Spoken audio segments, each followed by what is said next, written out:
Welcome to another episode of Data Gurus. I'm so excited to have Carol Sue Haney here from Qualtrics. She is the head of research and data science at Qualtrics. Welcome. Thank you. Very nice to be here. I'm very excited. I'm excited for you to be here as well. You have so much that you're working on and doing, and I can't wait to dive into it. First of all, I want to say congratulations on the big news that was announced yesterday of the acquisition. That's huge. I know you can't say a lot about it, but I know that you are both the company, Press Ganey, you respect and you have long-term relationships with a lot of folks there. Yeah, absolutely. Across the board with many of the acquisitions that company has done over the years. I was just thinking about this the other day. The Steve August Yeah, revelation was one of the best qualitative tools I've ever used. so cool. Absolutely, hands down.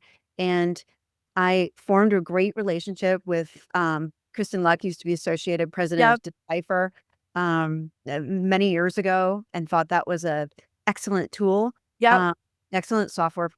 So I I love all those folks. Yeah. You Yeah, know what? And I also just think it speaks to relationships and longevity, right? yeah, And sure. they Isn't mean it a lot. crazy when it's a small industry? Yeah, You don't realize it, but it exactly. is a very small industry, and it's such a cool data set. I've Yeah, never worked on anything else but people data, yeah, attitudes, preferences, behavior, and have never gotten bored. yeah. That's awesome. And it plays such a valuable role for clients in terms of informing business decisions. I always say that it's like so Yeah. cool to contribute in a way that informs strategy, informs critical business decisions, which is exciting. Um, okay, before we dive into lots of industry trends and topics, I would just love for you to give the listeners a little bit about your background and how you got here. Oh, gosh, I am so flippin' old, Sima. Stop. And like literally, I mean, at some point, I started in this area before we really had PCs. Wow, that's so Yeah, exciting. we're working Yeah. off of HP K 410s, 210s, just in that kind of Unix environment. So I started at the National Opinion Research Center, it's a Okay. think tank affiliated with the University of Chicago, and um loved it there. And That's what I Newark, right? And at Newark, NORC. Yeah, okay. called Yeah. NURC, Newark. I We know, used to yeah. call it Newark. Then it got rebranded because it sounded too much like NARC. Yeah.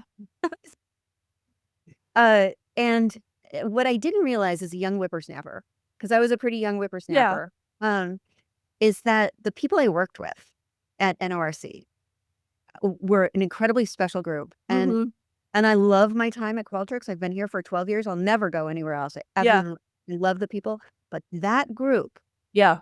I was with, I'm still friends with every single one of them. Amazing. And that was 25 years ago. Yeah. Yeah. And I know they have such amazing rigor to research and Absolutely. methods and stay true to the heart of methodology and data science and research. Yeah, for sure. One of the reasons why I left NORC is that is absolutely true. Yeah. The rigor is the world class. Yeah. Um, However, I would be on the same study for 2, 3 years. I need I need more variation in my life. So, but I took a detour. I went to SPSS after Okay. NORC, and I worked on a number of packages. The SPSS base statistics package, Clementine. There was a data collection tool at the time. It's been now folded in. And I was at SPSS until the IBM acquisition. Okay. Yeah. And then I wandered around for, 40 years in the desert, uh, hitting different MRs. But I did run into John Bremer, who I worked Oh at yeah. NBC, Yeah. and George Terhanian, who I absolutely loved at Harris Interactive. We were a little trio for a while. And I learned so much from George and John. Yeah. John, only person even today that can do a multivariate regression in his head and come up with confidence intervals around his coefficients. Uh, So just by looking at the that's so data, cool. That's so I cool. It is really cool. It's a small world because John and I sit on the GDQ, the Global Data Quality Committee together. And you're Oh, right. He is, so brilliant. yes, absolutely. Yeah. And then I came to Qualtrics. I came to Qualtrics because I met Ryan Smith Oh, okay. at a Casero conference. We both Mm-hmm. spoke. And Ryan sold me Mm. on the concept of democratization of data, Mm-hmm. and that the owner of the data shouldn't be the full service agency. It should Right. be the client, and the importance of that data Mm. over time. And I saw that vision and joined, like I said, 12 years ago. Yeah. Was one of the first coffee drinkers at Qualtrics. Really? Eh, yeah, yeah. Was first remote employee. Um, Um, and I love it. that's I amazing. Yeah. That's amazing. And what exactly, I mean, you have an amazing title, but what exactly are you focused on? I'm focused on a lot of R&D. Okay. So I do interact with our applied science team. Yep. So Qualtrics made a big bet before anybody else did. F I would say 5 years ago, Mm. to um, right after, just a short time after the Google Attention Is All You Need Yeah. uh, 2017 paper came out, Qualtrics decided this is gonna be big, Mhm. doubling down. So we built our own Gen AI group, applied and scientists. And the importance of doing that is that we were able, at a very early time, is to build the total infrastructure of hosting our own LLMs. Okay. So we got to market in terms of Gen AI capability, search and summarization, built on our own, around our own security moat, and on our own data, trained on our own data that our clients opted in on, and the value from that, both going early to market, but Yeah. also just having that time to get it right, Right. has been very amazing to me. I've just not seen Gen Yeah. AI built into a platform like we have. Amazing. It's amazing. And I'm sorry, when did you go to market with that? We went to market, I think, for our AI tools about 3 years ago. Well, actually, that's not true. So our first item was, I forgot about this, is tabular AI. So Oh, I would it's not Gen AI. So it runs neural net AI, and about 13 other algorithms, and it does prediction. So it's a solid prediction engine, and that one we was the first. That was about 4 years ago now. okay. All right. That's amazing. That's early. That 4 years, Very early. right? Yeah. 'Cause Yeah. it's now just kind of hitting mass market in That's right. terms of people even thinking about it and adopting it in some way, shape, or form. Yeah, so we've started and have moved on to agentic work. Okay. So, having LLMs talk to each other Right. and do activities, not just search and summarization, but Right. to build on. So we're and building the whole infrastructure. So we're partnering with clients on that as well. We're also using it across the board, Mm. even the creation of our synthetic Yeah. sampling. Synthetic sample is such a hot topic in the industry, and I think really people, from my perspective and talking to so many people, they're not clear on how to think about it. Is it real? Is it not real? Can it really replace people? I'd love to just talk a little because I know you guys have made a big bet on synthetic. Yeah. Yep. Love to get your perspective. So an analogy for me is when you use Gen AI Yeah. for search and summarization, when you have it to take something that you very quickly dashed off, an email, let's Mhm. say, and you run it through Gen AI just so that you don't Yeah. sound like, you don't, I'm from Indiana. Like I always check it on grammar. It's always correcting grammar issues with me. And just like you do that, Yeah. it's using a probabilistic method of doing that correction for you and that improvement for you. Um, you could think of synthetic Mm. sample as using the same underlying technology. Now, did it in the analogy with the email? Yeah. It didn't create your email Right. out of whole cloth. Yeah. Neither does synthetic sample. It uses seed data. That seed data, however, comes from the rich moat of data that we have at Qualtrics. I see. All Um, right. and that improves accuracy, precision, and recall. And Okay. we are seeing our accuracy rates significantly high. Mm, So I see synthetic. So now I'm going to please. prognosticate. Yeah. Okay. Yeah. Go for it. What I think is going to happen in research, I think that it is going to be a complete competitor to non-prob. Okay. Right? It's Yep. not. It might do adjustment for probability, Right. provide a second lens, but that's not where the big In thing is. focus. It's going to be non-prob, and I don't think non-prob is going to go away. I just think it's going to do.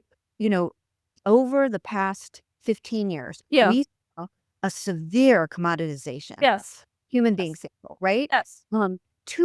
As a trade-off to quality. Yeah. But and we all thought at certain points along the line that it's gonna stop here and quality has to pick up, right? Right. Right. But it didn't. Yeah. So when I see non-prob human beings, Yeah. they happen there, is people are gonna rely less and less on that. Yeah. But when they do use it, Mm. quality is gonna be really high. It Mm. will bounce back, right? Because it'll be a not a correction point, but a confirmation Mm. point to synthetic. Synthetic. So Yeah. it's so let's be like the non-probability sampling is for I put the use case as quick turn research. Synthetic.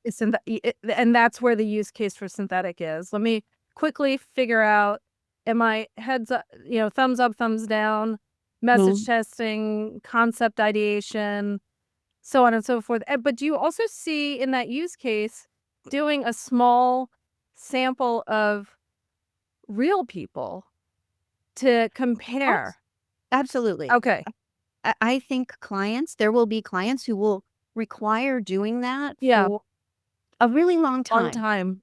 Other clients who aren't gonna get there, Yeah. right, Right. because regulatory reasons, Yes. and, or just, uh, risk averse. Yes. Yeah. So, obviously, there's that, but Yeah. in the same way, remember that you don't remember this, you were, like, in kindergarten, but, when online research took off, when Yeah. George Yes. Haney Yeah. built very first panel at Harris, Yes. he thought it was gonna be 5%. Yes. Yeah. Yeah. Yeah. In 3 to 4 years after he built the first one, it was running 50%, Yes. Yeah. and, really put Harris back on the On the map. map. Yeah. Yeah, Yeah. yeah. So, I also, am Yeah. prognostic that in 4 years, we'll be talking about synthetic and have the we'll be comfortable about the quality and those things in the same way we were about non-prob, 5 years after its inception. And I think the challenge for some, maybe for me to a certain degree, it's like, how do you know it's good? How do you know what I mean? Like, it feels like a black box, but it's fueled with tons of data. So Yep. that's good. But how do It's you, filled with, as we know, yeah, billions and billions of data yes, points. And, how do we know it's good? So, the R&D teams that are building synthetic sample are looking are cross-training, are looking at validating their models with training data. So, already data that has already been collected in MR and looking to see how close are. So those trainings are made up of different metrics. yeah, Accuracy is, how many did it get right right, around all the classes. yeah, Precision and recall, uh, mm, and also area under curve. mm, Uh, and all of those and others, F1 score, which is a combination of precision and recall, all of those metrics help the applied scientists team know if synthetic is going to be um, how much yeah, quality that we're talking about in the yeah. data. Yeah. Another question: how often does the data have to be refreshed? Like, hydrated, if you will, right? Like, to continue to build accurate outcomes from Uh, synthetic. Yeah. So the answer is, that data is constantly being refreshed. Okay. That's the thing about Gen AI models, Yeah. right? Um, you can instantly train You on the information that you put you're in. getting yeah. Yeah. So there is that aspect of Okay. it. Um, but I think, and you might be asking also, does the model degrade Yeah, that's exactly right. from, and I think it is exactly what we learn in terms of why do Yeah. um, continuous data collection, cross-sectional episodic data collection. Yeah. We do that because we know that there are changes in the market. Right. We want to be able to model and see. Yeah. Um, and so while um, the Gen AI, once you generate that sample, it's not changing per se. It's Mm, constant to that, right? Just like a regular data set yeah. and generated. But now we can refresh those data sets whenever we want. Right. About Yeah. that, you know, Yeah. um, and that will take into account those market Mhm. movements, the new information that's Yeah. going in. Yeah. It also makes us think about how how similar do consumers think and behave over time, right? Like and I think that I don't know the answer to that, but I look at my own personal life and think about, well, do I really change that much in how I make decisions? I'm sure you have data that supports a thesis there. I'm just curious. You know, so a few years ago, after my third child, Yeah. I gained a ton of weight, Sima, Yeah. a ton of weight, and it was so hard to get it off. I was Yeah. old, over 100 pounds. Wow. Yeah. Yeah. So, um, I decided one year I'm losing this weight. I'm Yeah. losing baby weight, right? And that was when the baby was like in middle school. So it took a long time to make that Yeah. decision. Yeah. So, at right after I lost that weight, we were using a data aggregator, a clearinghouse. Yeah. Like, what is the clearinghouse actually gathering on me? Because this is like actual behavior, Yeah. right? Yeah. Like, where I live, how much money I Right. made, what prescriptions I've had, what I voted. Yeah. What I didn't realize, so I ran me through along with everybody else How just to find funny. out. Yeah. My dress size Yeah. was my dress size from a year ago. Uh, right? Yeah. But there was a huge market movement. That was me, That's like, finally figuring out how to lose the baby weight yeah. along with, all the other juggle. Um, so I do think, right, that even in our actual behavior, Yeah. not synthetically generated, Right. just actual behavior, Yeah. things change. And those change, however, a lot of those changes are driven by groups of people Right. behaving in similar ways. Yeah. That is the power of that kind of modeling. Yeah. Yeah. Interesting. Really interesting. Um, all right. So let's talk about I know that you guys you published a blog talking about some of the challenges with CMOs and the the deluge of data that they're dealing with and how how you what trends you might see to kind of alleviate some of the challenges that's and I find it interesting that it's interviewing CMOs, which is Yeah. ultimately the consumer of a lot of insights as well as Yeah. brand managers and other stakeholders. But I'm curious if you could just highlight some of the key things that you found interesting and what is the prescription, if you will, to solve some of those challenges? So, that is such a good question. What is really interesting, so I'm going to focus on CX data because I've been Sure. spending a lot of time here, Okay. in the CX world, over the past few years. What's really fascinating about CX data is that marketing really matters to customers. Yeah. And, I've seen telcos who say, I value Right. to telco as one of the biggest drivers of whether or not they're going to renew Mm. or not. I mean, it's important. Data quality, voice Yeah. quality, Yes. quality, all of those do matter. Support, price, all of those things do matter. But in a regression analysis, the marketing messages don't fall out. In Right. fact, they're up there. They're near the top, Yeah. up there with data and voice quality. So marketing has a big impact on how the customer associates and relates to the brand and feels loved or not Yeah. loved by that It's a brand. narrative they take in about the brand. That's right. Yep. So for just marketing messages, I just wanted to say that Sure. like a lot of people think leave those out of the regression. Yeah. And I have found that they really enhance the R-squared Right. value.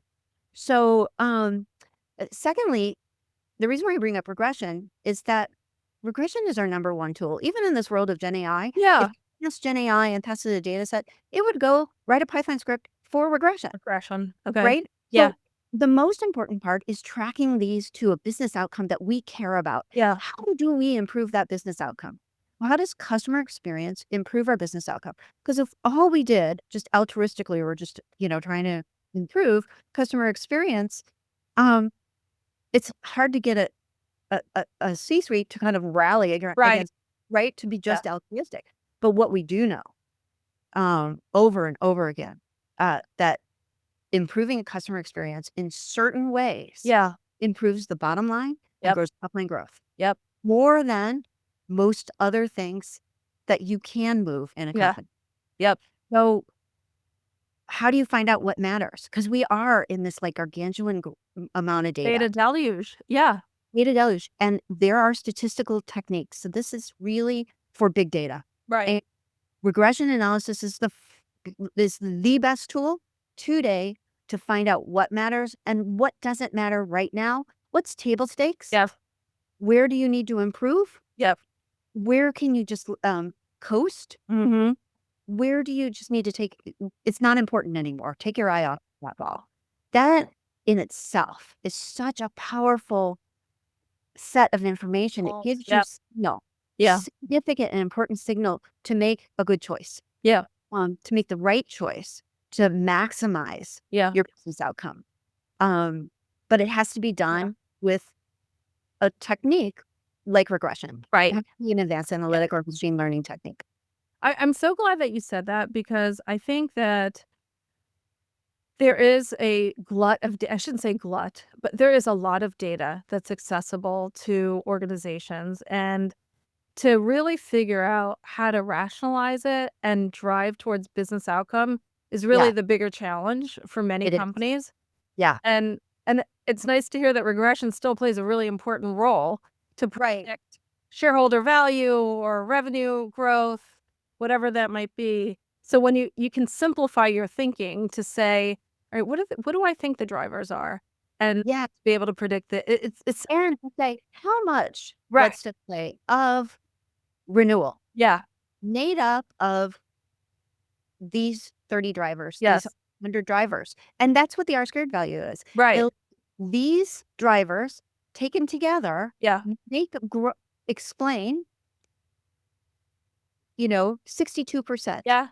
of renewal. Of the outcome. Yes. Yeah. Yeah. Of the other Yeah. 38, we don't know. Oh, yeah. Yeah. But at Maybe least you know. deprioritize them. Yeah. That's her.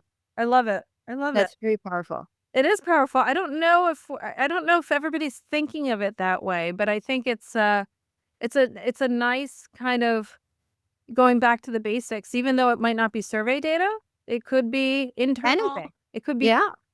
with all the accessibility of data. It's quite powerful. Um, Be dress size. yeah. When you talk about regression, I always find that erroneous or not, I don't know, but I think regression takes time. It takes you gotta marinate, you gotta keep looking, you gotta keep adjusting. And in this world of, like, speed and like, "Hurry up, I need the data, I need to know the answers." How do you balance that? How do you talk to customers to understand that? So you're absolutely right. I think regression requires good input. Yeah. So the data has to be it, different from other machine learning techniques. The data needs to be curated and Yeah. what you need to put in regression because there's some rules Yeah. around what enters into a regression or not. Um, and this conversation isn't about. I hate extolling the virtues of Qualtrics. And so this is not a commercial for Qualtrics, but what we have figured out Yeah. is we have built regression in our platform in a number of places. Okay. And we are, we have figured out how to read a data set, make the modification to the data, and focusing on population or sample data Yeah. and outputting without a lot of prep. Okay. So we can actually do it in relatively quick order. What I used to take, since I worked at SPSS, I was incredibly fast with Right. that macro language. I still would do my regression. I would, even if I collected the data outside of Qualtrics, I would still load it in Qualtrics and run it through our IQ suite, because Right. that's what it does and does it very, very well. So we have put underneath our dashboards the same regression techniques Got that it. um across the board in order to get out that value. Yeah. So it is, but you're absolutely right. There's two steps to it. There Yeah. is the making sure that your data input Yeah. is curated and Yeah. quality data. The second is the interpretation of the results and how to interpret those results. Gen AI is helping us Yeah. in that regard. Gen AI you could think of as like what colleague talks about it as the PhD status academic Yeah. statistician who never left the university, over the shoulder Right. reviewing to make sure that that you're not drawing erroneous conclusions from what the data, What the data says. you drop variables that are not statistically Yeah. significant in the Yep. regression. That you, if there is multicollinearity, that Right. VIF is taken care of. That you, you either switch regressions, ridge regression, set the alpha, or do an average of Yeah. those, the multicollinear. All those types of things are required Yeah. in order to get and a tool needs to support that if it's going to communicate to our end clients. Very cool. Very cool. Let's switch gears a little bit. And this is when I was blown by your speech. You recently got inducted to the MRC Hall of Fame, and you made such a poignant speech about work-life balance and the sacrifices you made. But actually, it was really touched by the fact that you also said the sacrifices your kids made. And it was just so touching. And I'd love for you just to talk a little bit about what are some guiding principles as a female leader. You've raised children; they're older now, but like, what principles did you keep in mind through that phase, if you had the time to even think about it? You're right about that time. Um, it seems like all I did was just, Yeah, was on the hamster wheel yeah, without stop for a really long time. Um, I think I have three girls, yeah, three wonderful girls. One is 35, and I realized what's important is our society is not mhm, set up for women to work. yes, And when I gave that talk, I was really talking about parents because I see like yeah, my old colleagues struggle who have little kids, yes, really struggle to get that right. yeah, Uh, that they're on the conference call in the car with somebody yeah, in car in the seat. back, Yeah. yep, Yeah. And it's not just females, but females share, I think, a specific perspective mm, on it, right? yeah, Um, and when I was a little girl, my mom didn't work, but none of the moms worked. yeah, Um, However, there were some real limitations there, in terms of my mom's satisfaction in her. sure, yeah, And I wanted my girls to grow up and be able to enjoy their work. yeah, To be able to enjoy your work is a luxury, it is, absolute luxury. yep, I want them to make their own money. yeah, Making your own money gives you power in this world. yes, And as a female, that is so critically important. Um, and so I did juggle. I you did juggled a journal, lot, yeah. and I feel guilty my entire good until they got to be adults. I still feel guilty. Do you Uh, still feel guilty? I do. I Yeah, there's all hard these to shake. messages Yeah, coming at us that I we should know. do X, Y, and Z and have perfect, stuff Yeah, they did and went on every field trip and right. And have right? dinner on the table. Yep. Yeah, all of those things. So you cannot not, Yeah. right? And Yeah. It's fair. Yeah. you're right. So, but I do know that all my girls Mm. understand the importance of making their own money. Yeah. They saw me make those choices. Choices. Yeah. And those, that is, I think, good modeling Yeah. for the next generation, Yeah. and to do it without um totally sacrificing myself as Yeah. well, Yeah. right? Yeah. Yeah. Yeah. It's So, hard. It's a tough balance. And I think every age, every time it's different through every stage of your children's life, right? isn't it hilarious? Yeah. It's so evil, isn't it? Like, just when you get it right and you're like, I'm pretty good at Yeah. this Then right it's like now. it changes. All the variables just swap out. It's I'm like, like, hey, I thought I was like, yay, thumbs yeah, up. Yeah. yeah. I thought it was good. Anyway, congratulations on getting inducted into the Hall of Fame. That's a huge Thank accomplishment. you. Well, y I've mentioned the colleagues on this Yeah. call many, Yeah. many times. Um, it's really about those colleagues. Yeah. It's really about the people who came before us Yeah. and who took the time to Yeah. say, "Hey, young whippersnapper, Yeah. come learn X, Y, and Z from me." Yes.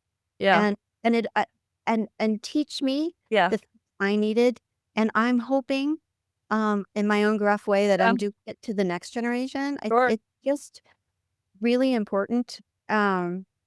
as it takes, everyone at the MRC, right? Yes. To Yeah. to pull that off. I know that I talked to some folks at the MRC, just as a sounding board, Yeah. probably 2, 3, 4 times a month. Yeah. Just Wow. to just to get, I'm doing X. Well, Right. how would you do it? What are you thinking about Y? Yeah. Kind of I I find that to be incredibly important. Yeah.